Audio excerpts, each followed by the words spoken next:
Hey, I'm JP at Retro Game Rarities. And a few years back, it seemed that all the consoles were coming out with minis. Well, I couldn't wait until the Neo Geo Mini came out. But then it came out to mixed reviews. So with that, I decided to build my own. Let's check it out. Retro Game Rarities. Here we have the emulation box. A Rock64 single board computer running Recalbox packed inside a Neo Geo cartridge, along with an official Neo Geo X arcade stick to bring it all together. Let's crack this baby open. For the build, I used a Neo Geo MVS smoked cartridge shell with the Rock64 1GB quad-core version, clocking in at 1.5 GHz.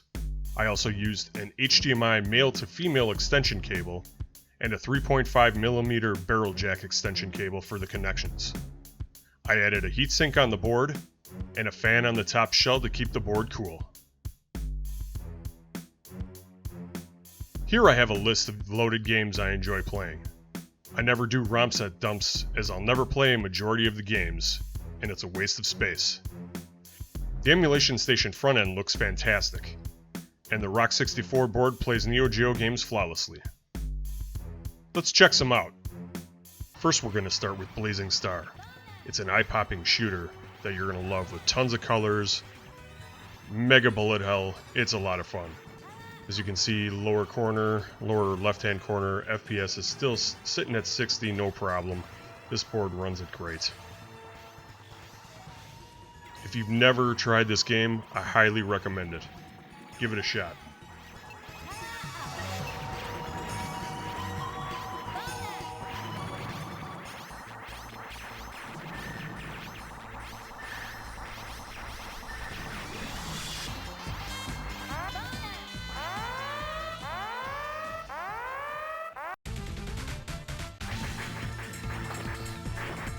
As we hit up the boss, you can see that there's no stuttering either. This board has a consistent FPS, even with tons of sprites, shooting, bullet hell, all on the screen, explosions, not a problem.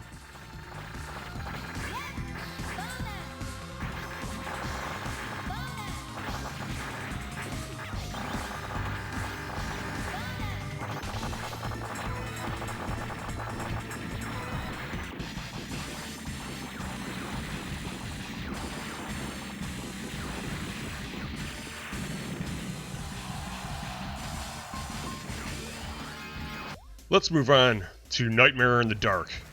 This is kind of like a Bubble Bobble Snow Bros game where you set zombies on fire and you hit them probably about 4 or 5 times. They turn into a flaming ball. Then you can either pick up the ball or kick it right away, and it'll roll across the screen into the other onto the other levels and kill the other zombies. Then you advance. Getting into this first stage boss battle, this guy's a monster zombie that anytime he hits the ground, he spikes out pieces of the ground that he hits, and then once those explode, more zombies come out of the side of those. So what you want to do the same thing as you were doing progressing through the other stages. Just go ahead and set them on fire, turn them into the fireballs, and kick them or throw them at the large zombie. Another fantastic game from Neo Geo.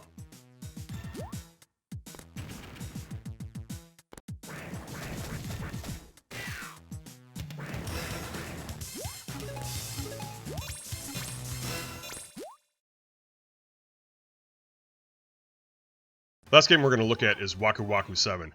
It's definitely an odd fighting game. The characters are pretty bizarre, but it's pretty slick. The controls are kind of floaty compared to Street Fighter 2. They're not as on point, but these two that you're seeing on the screen now, Arena and Rai, they're basically like Ken and Ryu. If you played Street Fighter 2 in the past, you pick this game up, you can easily do the Dragon Punch and Fireballs and the Hurricane Kick. They're all the same kind of moves. So with this game, again, the FPS is on point. This board really has no problem playing Neo Geo games. What else can I say about Waku Waku 7? It's a fun, colorful game. The camera does kind of the in and out of the background, which is pretty neat. Give this one a shot.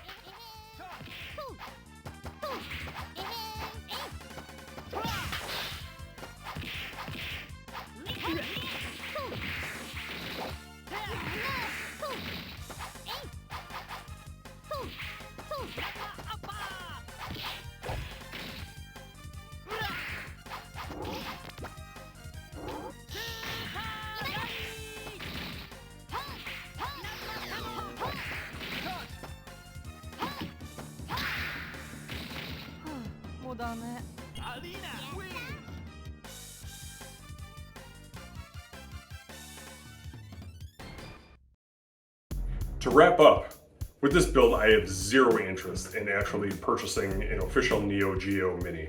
I feel my own build, the performance is on point, the UI is great based off of Recalbox, and the design itself is pretty slick too.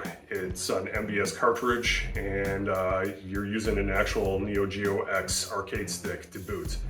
So I wanted to do this video so maybe it'll spark some interest on your own ideas for your own personal builds. If you enjoyed this content, please give me a like, hit subscribe, leave a comment.